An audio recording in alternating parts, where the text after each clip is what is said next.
Online e learning education जो है एसकेसी education की तर्ज पर आपका हार्दिक अभिनंदन, हार्दिक स्वागत। तो पिछली कक्षा में अपन ने समांतर श्रेणी के एक महत्वपूर्ण टॉपिक पर चर्चा की थी, उसी को आगे बढ़ाते जैसे अपने सवाल शुरू किए थे 3-3 नंबर के, उसी को आगे बढ़ाते आपके सामने एक सवाल लिखा हुआ जो है, यदि समांतर श्रेणी का छठा पद तथा 17वां पद क्रमशः 19 तथा 41 है तो 40वां पद ज्ञात कीजिए। किसी समांतर श्रेणी का छठा पद तथा 17वां पद क्रमशः 19 तथा 41 है तो 40वां पद ज्ञात कीजिए, ये सवाल है। अब ये जो सवाल बना रहा है ये बोर्ड परीक्षा की दृष्टि से बहुत महत्वपूर्ण है। कहीं न कहीं ऐसा हुबहू सवाल आपको बोर्ड परीक्षा में अवश्य ही मिलेगा इस प्रश्नावली में से। क्यों?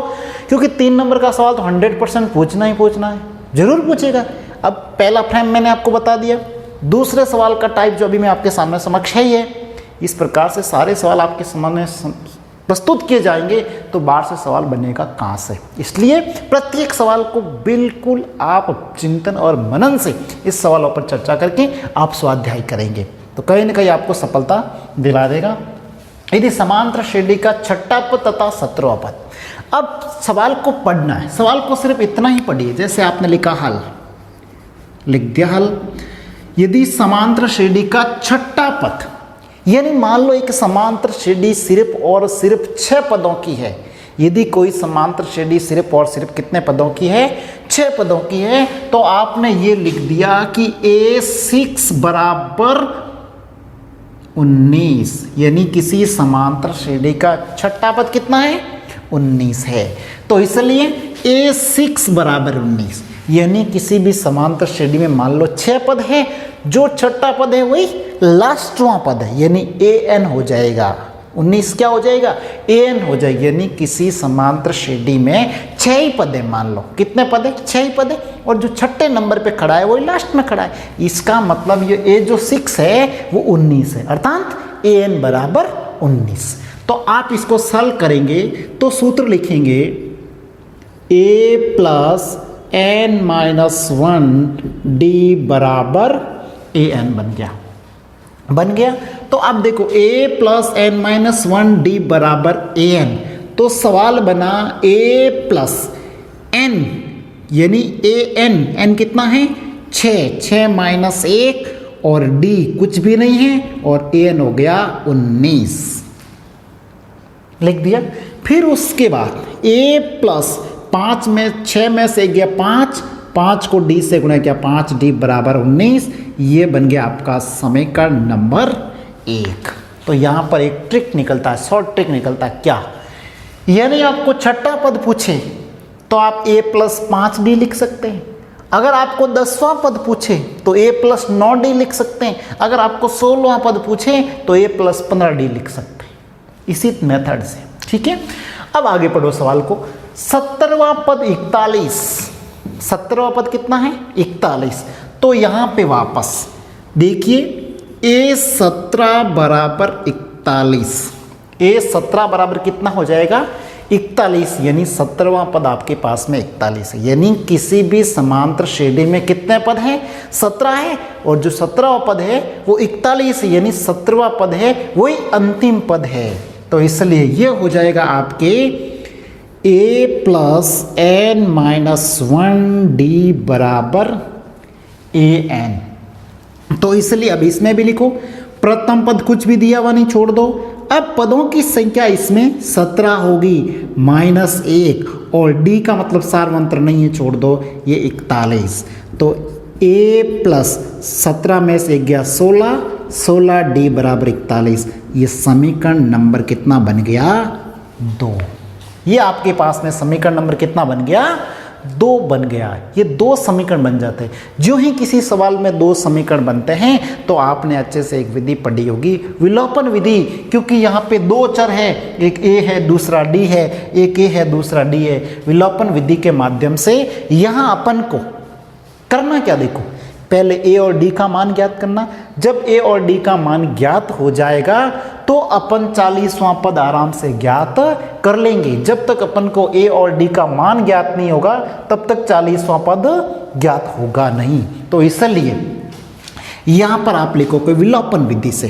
क्या लिखोगे? विलोपन विधि से।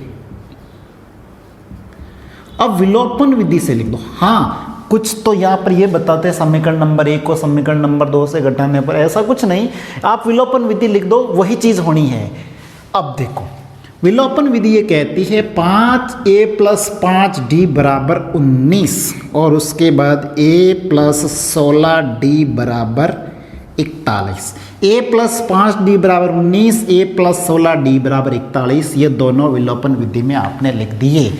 विलोपन विधि ये कहती है कि किसी न किसी एक संख्या का विलोपन करना, मतलब किसी न किसी एक संख्या को क्या करना है, विलोप करना, लुप्त करना।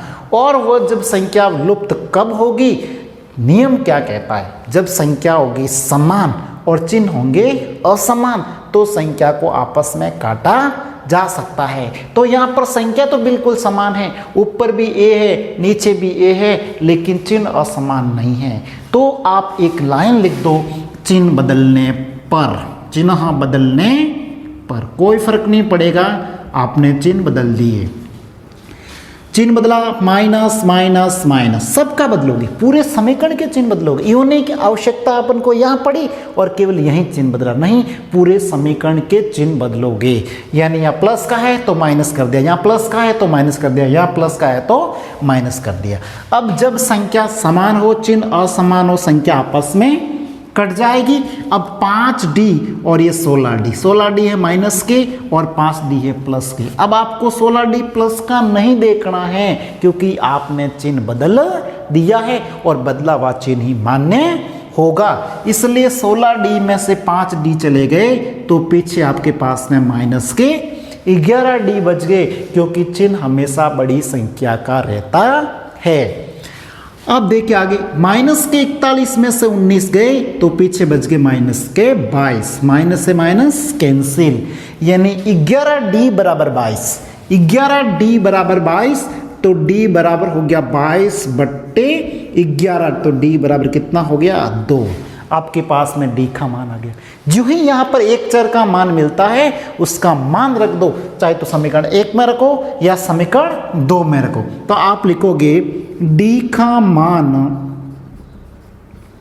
समीकरण 1 में रखने पर, d का मान समीकरण 1 में रखने पर, जो ही आपने d का मान समीकरण 1 में रखा तो समीकरण 1 कहलाता है a + 5 × d का मान 2 है और बराबर 19।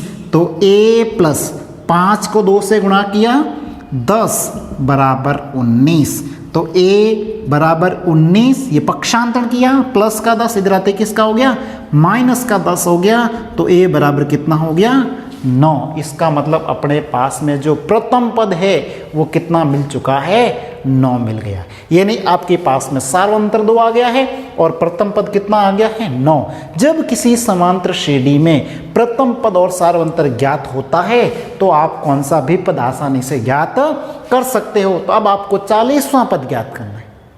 कौन सा पद ज्ञात करना है, 40वां पद ज्ञात करना है। तो आप लिखोगे एपी का 40वां पद, एपी का 40वां पद, एपी का 40वां पद। तो 40वां पद ज्ञात करने के लिए वही सूत्र, an बराबर a + n-1 और d। an आपको ज्ञात करना है, 40वां पद कितना है पता नहीं, प्रथम पद जो अभी आपने ज्ञात किया कितना 9। अब देखो यहाँ पर आप प्रथम पद और सार्वंतर नहीं लिख रहे थे क्योंकि यहाँ पर अपन को पता नहीं था। अब सार्वंतर और प्रथम पद आ गया है तो आपको लिखना पड़ेगा। तो a + n का मतलब 40, 40 - 1 और d सार्वंतर कितना हो गया 2, सार्वंतर कितना हो गया 2। अब an बराबर 9 प्लस, अब जैसे संख्या है 40, आपके पास संख्या कितनी है 40, 40 में से 1 गया, 40 - 1 पीछे कितने हो गए 39, 39 × 2, 39 × 2। तो आपको 39 को 2 से क्या करना है गुणा करना है। जैसे कि आपके पास an बराबर 9 + 39, 9 × 2 = 18, 78। आपके पास में कितने हो गए? 78। अब उसके बाद आपके पास में संख्या है 78 प्लस 9, 78 प्लस 9, तो आपके पास में संख्या बन जाएगी आपकी कितनी? 87। संख्या कितनी बन जाएगी? 87। तो अतः आप ये कह सकते हैं कि आपके पास में जो 40वां पद है वो कितना है? 87 है। तो आप स्पष्टीकरण दे सकते हैं, अतः श्रेणी का 40वां पद, श्रेणी का 40वां पद 87 है। इस प्रकार से ऐसा सवाल अगर 3 नंबर का बोर्ड में किया जाता है तो कोई दिक्कत नहीं है, क्योंकि ये सवाल 3 नंबर के लेवल का है। तो देखिए दूसरा सवाल। अब दूसरा सवाल मैं आपके सामने एक लिखा हूं। जैसे सवाल दूसरा पूछ ले, आपको एक सवाल पूछ ले, 10 और 250 के बीच, 10 और 250 के बीच 4 के कितने गुणज है? कितने गुणज है? ये सवाल पूछ लिया। बिल्कुल सिंपल सवाल पूछ लिया आपको, क्योंकि लेवल का सवाल है, करने योग्य सवाल है। तो देखिए 10 और 250 के बीच 4 के कितने गुणज है? 10 और 250 के बीच आपको ये क्राइटेरिया ध्यान रखना है कि 10 छोटी संख्या और बड़ी संख्या 250, 250 के बीच में आपको इतनी संख्याएं देखनी है जो 4 से विभाजित हो, यानी 4 का भाग जाए। बात आई गुणज की, तो हमेशा ध्यान रखना किसी भी संख्या में भाग देने से पहले उसका गुणा होता है। जैसे आप 10 में 2 का भाग 10 × 5 गुणा नहीं करते, 20 में 4 का भाग देते हो तो 20 × 5 गुणा नहीं करते हो, आप 50 में 2 का भाग देते हो तो 25 × 2 का गुणा नहीं होता है क्या? हाँ गुणा होता है, लेकिन कंफ्यूज हो जाते हैं विद्यार्थी, भाग कैसे लगाए? गुणज का लिखा हुआ, लेकिन यहाँ पर मतलब गुणज का मतलब क्या होगा? भागी होगा, यानी किसी भी संख्या में भाग लगाने से पूर्व उसका गुणज होता है। तो इसलिए 10 और 250 के बीच में 4 के गुणज, इसका मतलब 4 का क्या जाना चाहिए? भाग जाना चाहिए। तो संख्या है 10, क्या 10 में 4 का भाग जाता है? नहीं, छोड़ो। 10 के बाद में आती 11, 11 में भी 4 का भाग नहीं जाता है। उसके बाद में आती 12, 12 में 4 का भाग पूरा जाता है। इसलिए आप समांतर श्रेणी की शुरुआत कर दो कि जो प्रथम पद हो जाएगा वह हो जाएगा 12। फिर और 4 काउंट कर दो, 12 और 4 16, 16 और 4 20। ऐसे ऐसे अगर समांतर श्रेणी 250 तक बनाओगे तो 3 घंटे इसमें लग जाएंगे। ऐसे नहीं बनानी आपको 2 या 3 पद ही बनाने हैं। अब उसके बाद डैश डैश डैश, क्या 250 में 4 का भाग पूरा जाता है? नहीं, 249 आप देख लो आराम से, 249 में भी 4 का भाग पूरा नहीं जाता है। संख्या आती है 248 जिसमें 4 का भाग पूरा जाता है। ये आपकी समांतर श्रेणी बन गई। देखो सवाल एक लाइन में दिया हुआ था, लेकिन इस समांतर श्रेणी को बनाने के लिए काफ़ी मशक्कत करनी पड़ती है। तो इसलिए अब जो ही ये समांतर श्रेणी बनती है तो कहीं न कहीं सवाल अपने एक व्यवहारिक रूप में आ जाता है। अब अपन सवाल को इसको लगभग कर सकते हैं। तो देखिए प्रथम पद, तो सबसे पहले इसमें आप लिख दीजिए व्यवहारिक चीज़ें। प्रथम पद A बराबर हो जाएगा 12। अब उसके बाद में सार्व अंतर, उसके बाद में सार्व अंतर कहलाता है A2 माइनस A1, यानी 16 माइनस 12 बराबर कितना होगा? 16 में से 12 गया, ये 4। ये सार्व अंतर भी ऐसे ही निकालना होगा। अब उसके बाद पदों की संख्या यानी n, पदों की संख्या को अपन दर्शाते हैं n से, जो दी हुई नहीं है। और उसके बाद अंतिमवा पद, जो अंतिमवा पद है an, वो बराबर कितना? 248, यानी सबसे लास्ट वाला पद कितना है? 248 है। लास्ट वाला पद 248 है, ये अंतिमवा पद के लगे। सारी चीजें आपने डिटेल में लिख दी। अब आप सूत्र को लागू कीजिए। अंतिमवा पद दिया हुआ है तो सूत्र कैसे लिखोगे? सूत्र लिखोगे a plus n minus 1d बराबर an। तो प्रथम पद जो a है वो प्रथम पद a कहलाता है 12, प्लस पदों की संख्या, पदों की संख्या पता नहीं आपको, छोड़ दीजिए, माइनस का 1 और सार्वंतर हो गया 4 और ये हो गया 248। कुछ भी नहीं किया आपने, सूत्रानुसार संख्या को दर्शाया है। जो ही ये संख्याएं लिख देते हो तो 12 प्लस 4 को n से भी गुणा होगा और 4 को 1 से भी गुणा होगा, क्योंकि इन 4 और कोष्टक के बीच में कोई चिन्ह नहीं है, इसलिए आप गुणा कर लोगे। इसका इसके साथ गुणा नहीं होगा क्योंकि प्लस है, अलग ही पद है, इसलिए 4 को n से गुणा किया 4n और 4 को 1 से गुणा किया 4 बराबर 248। फिर उसके बाद ये 12 प्लस के 4 माइनस के 12 में से 4 गए पीछे, बच गए 8 और ये 4n बराबर 248 हो गया। अब उसके बाद बीजगणित और अंकगणित दोनों ही बराबर के एक तरफ है, इसलिए अपन को इसका क्या करना पड़ेगा, पक्षांतन करना पड़ेगा, और पक्षांतन करने पर परस्पर संख्याओं के चिन्ह बदल जाते हैं। तो 4n बराबर 248 माइनस 8, तो आगे बढ़ो कि 4n बराबर 248 है प्लस के, और 8 किसका है, माइनस का। 248 में से 8 गए तो पीछे कितने रह गए, 240। 4n बराबर 240, तो n बराबर 240 बट्टे 4, तो n बराबर कितने हो जाएगा, 60। n बराबर 60, यानी पदों की संख्या आपके पास में कितनी आ गई, 60। अब आपको स्पष्टीकरण देना भी जरूरी, यही उत्तर नहीं है, पूरे प्राप्तांक के लिए प्रत्येक सवाल का स्पष्टीकरण जरूरी है। तब आप यहां लिख सकते हैं 10 और 250 के बीच 60 संख्याएं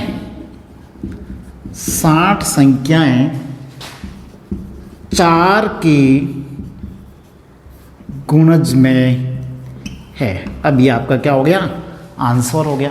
इस प्रकार से आपका सवाल ये जो है, ये भी 3 नंबर के लेवल में सवाल महत्वपूर्ण बन जाता है। ये वही सवाल है जो इम्पोर्टेंट है और परीक्षा में ऐसे ही सवाल हमेशा पूछे जाते हैं। आज तक भी ऐसे पूछे गए और माध्यमिक शिक्षा बोर्ड 2020 में भी ऐसा ही सवाल किया जाएगा। कंफ्यूज नहीं हो आप, बिल्कुल ऐसे प्रश्नों को लेकर के बिल्कुल आप अभी इसको वीडियो को देखते हुए आप अपनी कॉपी और किताब लेकर के रफ कॉपी के अंदर इसका मिलान कीजिए। इस प्रकार से और सवाल भी लीजिए, प्रत्येक सवाल आपके लिए महत्वपूर्ण हो जाएगा और हमेशा अच्छे से इन सवालों को आप इस तरीके से महत्वपूर्ण सवालों को आप आसानी से सरलीकरण कर सकते हैं। तो देखिए तीसरा सवाल जो बिल्कुल ही इस प्रश्नावली 5.2 का महत्वपूर्ण सवाल, अच्छे से अच्छे अगर माध्यमिक शिक्षा बोर्ड में किया जाता तो सबसे अच्छे लेवल का सवाल सुपरलेटिव डिग्री के अंदर यही सवाल होता, इससे बड़ा कोई सवाल नहीं बन सकता, मतलब लेवल की दृष्टि से।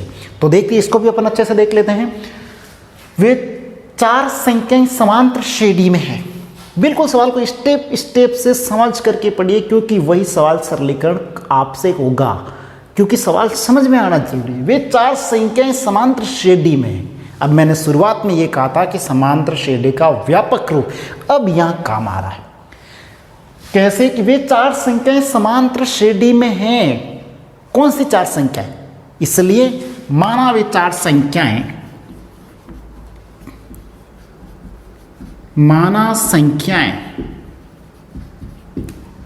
प्रथम पद क्या कहलाता है, ए। जब ए में सार्वंतर जोड़ते हो, तो कौन सा पद बनता है, दूसरा पद। जब दूसरे पद में सार्वंतर को जोड़ते तो कौन सा पद बनता है, तीसरा पद। और जब तीसरे पद में सार्वंतर को जोड़ते हो तो कौन सा पद बनता है, चौथा पद। ये 4 संख्याएं हो गई आपकी समांतर श्रेणी में हो गई। ए प्लस डी, ए प्लस 2d और ए प्लस 3d, ये चारों ही संख्याएं समांतर श्रेणी में आपने लिख दी है। अब देखिए 4 संख्याएं समांतर श्रेणी में, यदि संख्याओं का योग 50 है, यहां पे सवाल और महत्वपूर्ण, संख्याओं का योग 50 है, यानी प्रश्नानुसार प्रश्न क्या कह रहा है, चारों संख्याओं का योग मतलब जोड़। तो आप जोड़ के रूप में लिखिए ए प्लस डी, ए प्लस 2d और a प्लस 3d बराबर 50, यानी इन चारों संख्याओं का योग कितना हो गया 50। मन से कुछ नहीं कर रहे, जैसा प्रश्न कह रहा है वैसे ही करना है। इसलिए अब काउंट करो, a और a 2a 3a और 4a, ये हो गया 4a प्लस d और 2d 3d और 3d 6d और ये हो गए 15 यानी 50। अब ये समीकरण और सॉल्व हो रहा है, 4a plus 6d 4a plus 6d 15, तो 2 से सब कैंसिल हो रहे हैं, यानी 2a प्लस 3d प्लस बराबर 25। ये आपका समीकरण नंबर 1 बन गया। मतलब सवाल को आपने कहाँ तक पढ़ा, यहाँ तक पढ़ा। सबसे पहले 4 संख्याएं जो समांतर श्रेणी में हैं, यदि संख्याओं का योग कितना है 50, इतना किया। अब उसके बाद सबसे बड़ी संख्या सबसे छोटी संख्या की 4 गुणा है, ये चीज भी ध्यान रखने योग्य है। वापस लिखो पुनः प्रश्नानुसार,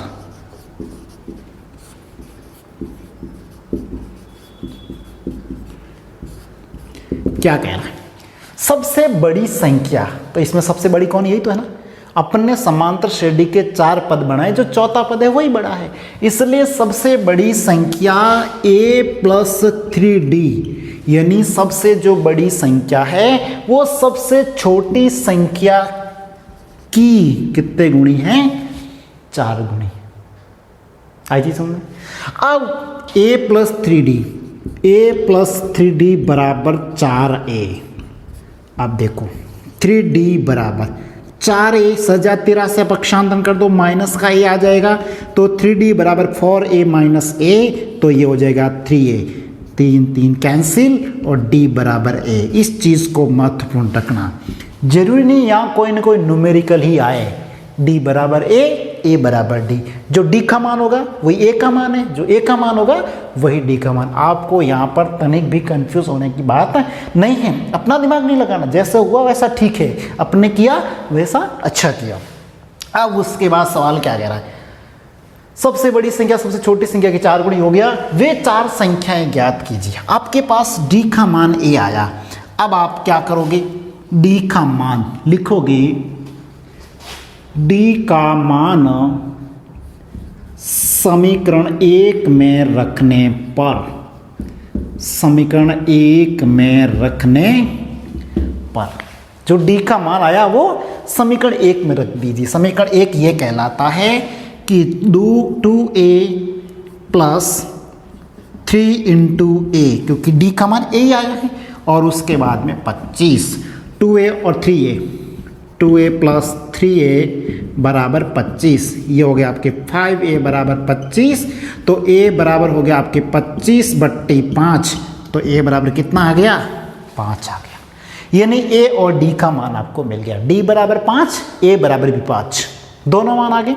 जो ही दोनों मान आते हैं आपको a का मान भी मिल गया और d का मान भी मिल गया, इसका मतलब प्रथम पद कितना आया 5, ये आपके पास में हो गया प्रथम पद बराबर 5। दूसरा पद, तो दूसरा पद हो जाएगा आपके a प्लस d, यानी 5 प्लस 5 बराबर कितना हो गया 10। और तीसरा पद, जो तीसरा पद होगा a प्लस 2d, यानी 5 प्लस 2 इंटू 5, यानी 5 प्लस 10 बराबर कितना हो गया 15। और चौथा पद यानी a4, तो आपके पास में a प्लस 3d, यानी 5 प्लस 5 इंटू 3, यानी 5 प्लस 15 बराबर कितना हो गया 20।